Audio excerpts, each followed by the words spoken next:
Hello hi ನಮಸ್ತೆ welcome back to my channel.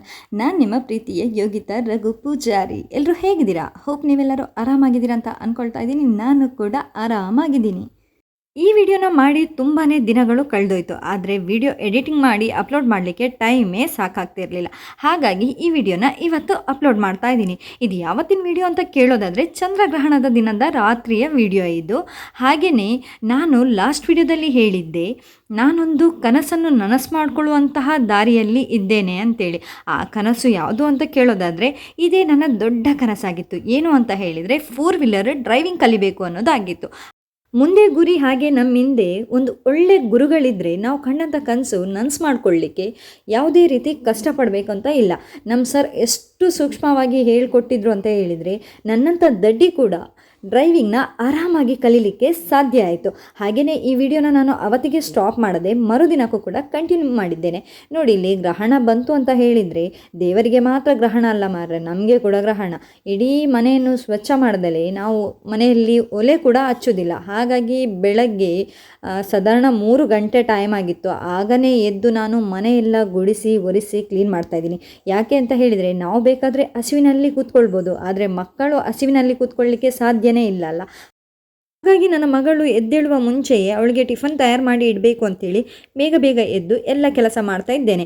ಮನೆಯೊಳಗೆ ಎಲ್ಲ ಕ್ಲೀನ್ ಆದ ನಂತರ ಹೊರಗಡೆ ಸಿಟೌಟ್ ಕ್ಲೀನ್ ಮಾಡಲಿಕ್ಕೆ ಬಂದೆ. ಸಿಟೌಟು ಕ್ಲೀನ್ ಮಾಡೋದಿದ್ರೆ ಉಂಟಲ್ಲ, ನಮ್ಮ ಮನೆಯಲ್ಲಿ ಯಾರಾದರೂ ಜನ ಬಂದರೆ ಇವರೆಂತಪ್ಪ ಮನೆಯಲ್ಲಿ ಯಾರು ಇಲ್ಲವ ಅಂತ ಎನಿಸ್ತಾರೆ. ಯಾಕೆಂದರೆ ನಮ್ಮ ನಾಯಿಯನ್ನು ನೈಟ್ ಪೂರ್ತಿ ಬಿಟ್ಟಿರ್ತೇವೆ.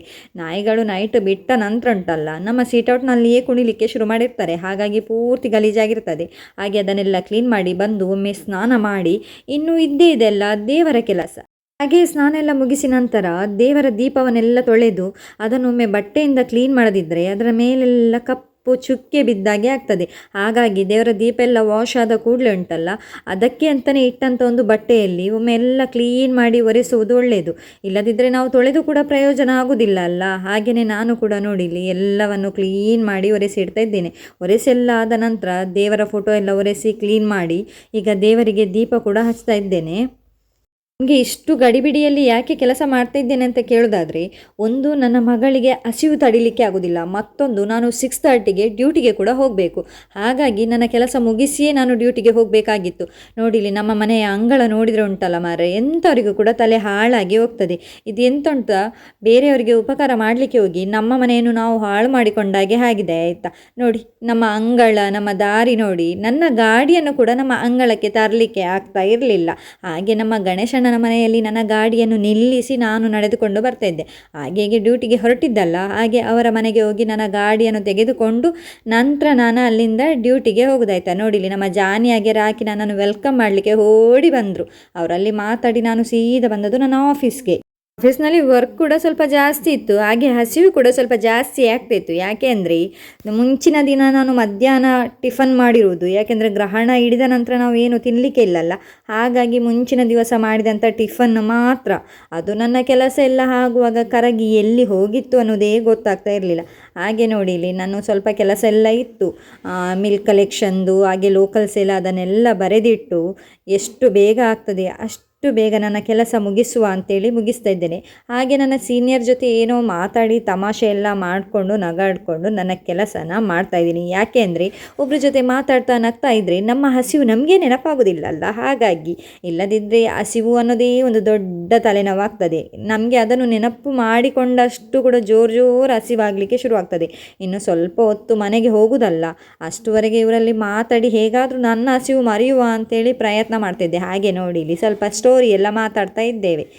ಹಾಗೆ ಬ್ರ್ಯಾಂಚ್ನಿಂದ ತಂದಂಥ ಹಾಲನ್ನು ನಾನು ಸಿಸ್ಟಮ್ನಲ್ಲಿ ಎಂಟ್ರಿ ಮಾಡ್ತಾ ಇದ್ದೇನೆ. ಅದನ್ನು ಎಂಟ್ರಿ ಆದ ನಂತರ ಕೆಲವೊಂದು ರಿಪೋರ್ಟ್ ಎಲ್ಲ ತೆಗಿಲಿಕ್ಕಿರ್ತದೆ. ರಿಪೋರ್ಟ್ ಎಲ್ಲ ತೆಗೆದಿಟ್ಟ ನಂತರ ನಾನು ಅಲ್ಲಿಂದ ಮನೆಗೆ ಹೊರಡುವುದು. ಆದರೆ ಇವತ್ತು ಹಸಿವಿನಲ್ಲಿ ಉಂಟಲ್ಲ, ನನಗೆ ಎಂತ ಮಾಡಲಿಕ್ಕೆ ಕೂಡ ಗೊತ್ತಾಗ್ತಾ ಇರಲಿಲ್ಲ. ಆದರೂ ಕೆಲಸ ಬಿಟ್ಟು ಬರಲಿಕ್ಕೆ ಕೂಡ ಮನಸ್ಸಾಗೋದಿಲ್ಲ. ಯಾಕೆ ಅಂತ ಹೇಳಿದರೆ ಪುನಃ ಅದನ್ನು ಹೋಗಿ ನಾನೇ ಮಾಡಬೇಕಲ್ಲ, ನನಗೆ ಡಬಲ್ ಕೆಲಸ ಆಗ್ತದೆ. ಹಾಗಾಗಿ ಅವತ್ತಿನ ಕೆಲಸ ಅವತ್ತೇ ಮಾಡಿ ಮುಗಿಸಿದರೆ ತೊಂದರೆ ಇಲ್ಲ ಅಂತೇಳಿ ಅವತ್ತಿನ ಕೆಲಸನೂ ಅವತ್ತೇ ಮುಗಿಸಿ ಸೀದಾ ಮನೆಗೆ ಬಂದೆ. ಮನೆಗೆ ಬರುವಾಗ ಅಮ್ಮನದ್ದು ಉಪ್ಪಿಟ್ಟು ರೆಡಿಯಾಗಿದೆ. ಅಯ್ಯೋ ಉಪ್ಪಿಟ್ಟ ಅಂತೇಳಿ ರಾಗ ಇಳಿತಿದ್ದವಳಿಗೆ ಇವತ್ತು ಉಪ್ಪಿಟ್ಟು ಸಿಕ್ಕಿದ್ದೇ ಒಂದು ಪಂಚಾಮೃತ ತಿಕ್ಕಿದಾಗೆ ಆಯ್ತಾಯ್ತಾ, ಅಷ್ಟು ಖುಷಿ ಆಯಿತು. ಆಗ ಅದನ್ನೆಲ್ಲ ಗಟ್ಟಿ ತಿಂದು ಸೀದಾ ಬಂದದ್ದು ದೇವಸ್ಥಾನಕ್ಕೆ. ಗ್ರಹಣದ ಮರುದಿನ ಅಲ್ಲ, ಹಾಗಾಗಿ ಮಕ್ಕಳನ್ನು ಅಕ್ಕನನ್ನು ಕರೆದುಕೊಂಡು ಸೀದಾ ದೇವಸ್ಥಾನಕ್ಕೆ ಬಂದೆ, ಒಂದು ಪೂಜೆ ಕಟ್ಟಿಸಿ ಹೋಗುವ ಅಂತೇಳಿ. ನನ್ನ ಮಗಳಿಗೆ ಅವಳ ದೊಡ್ಡಮ್ಮ ಸಿಕ್ಕಿದ್ರೆ ಅಮ್ಮ ಎಲ್ಲಿದ್ದಾಳೆ ಅನ್ನೋದೇ ಮರೆತೋಗ್ತದೆ. ನೋಡಿಲಿ, ಅವಳ ದೊಡ್ಡಮ್ಮ ಹಾಗೆ ಅವಳ ಅಣ್ಣನೊಟ್ಟಿಗೆ ಸೀದಾ ಹೋಗ್ತಾ ಇದ್ದಾಳೆ. ಅಮ್ಮ ಹಿಂದಗಡೆ ಉಳಿದಿದ್ರು ಕೂಡ ಅವಳಿಗೆ ಟೆನ್ಷನ್ ಇಲ್ಲ, ಯಾಕಂದರೆ ಅವಳ ದೊಡ್ಡಮ್ಮ ಇದ್ದಾರಲ್ಲ. ಹಾಗೆ ನಾವು ನಮ್ಮ ಮಕ್ಕಳ ಕೈಯಲ್ಲಿ ದೇವರಿಗೆ ಎಣ್ಣೆ ಕೊಡಿಸುವ ಅಂತೇಳಿ ಎಣ್ಣೆಯನ್ನು ತೆಗೆದುಕೊಂಡು ಬಂದಿದ್ವಿ. ಆ ಎಣ್ಣೆಯನ್ನು ಮಕ್ಕಳು ಕೈಯಲ್ಲಿ ಹಿಡಿದುಕೊಂಡು ದೇವರ ದರ್ಶನವನ್ನು ಕೂಡ ಮಾಡ್ತಾ ಇದ್ದಾರೆ. ಹಾಗೆ ನಮ್ಮ ಇಬ್ಬರು ಮಕ್ಕಳಿಗೂ ನೋಡಿ ಅಮ್ಮಂದಿರ ಅಗತ್ಯವೇ ಇಲ್ಲ, ನಮಗಿಂತ ಮುಂಚೆ ಅವರೇ ಓಡಿ ಓಡಿ ಹೋಗ್ತಾ ಇದ್ದಾರೆ. ಹಾಗೆಯೇ ಎಂತ ಗೊತ್ತುಂಟ, ನಾವು ಮಕ್ಕಳಿಗೆ ಚಿಕ್ಕದರಿಂದಲೇ ಅವರವರ ಧರ್ಮದ ಬಗ್ಗೆ ಅವರವರ ಸಂಸ್ಕೃತಿಯ ಬಗ್ಗೆ ಹೇಳಿಕೊಡುವುದರಿಂದ ಮುಂದೆಯೂ ಕೂಡ ಅವರು ಅದನ್ನೇ ಕಲಿತು ಬರ್ತಾರೆ. ನಾವು ಈಗ ಚಿಕ್ಕವರಲ್ಲ ಅಂತೇಳಿ ಸುಮ್ಮನೆ ಬಿಟ್ಟರೆ ಉಂಟಲ್ಲ, ಅವರಿಗೆ ನಮ್ಮ ಧರ್ಮದ ಬಗ್ಗೆ ಆಗಲಿ ಸಂಸ್ಕೃತಿಯ ಬಗ್ಗೆ ಆಗಲಿ ಅರಿವೇ ಇರುವುದಿಲ್ಲ.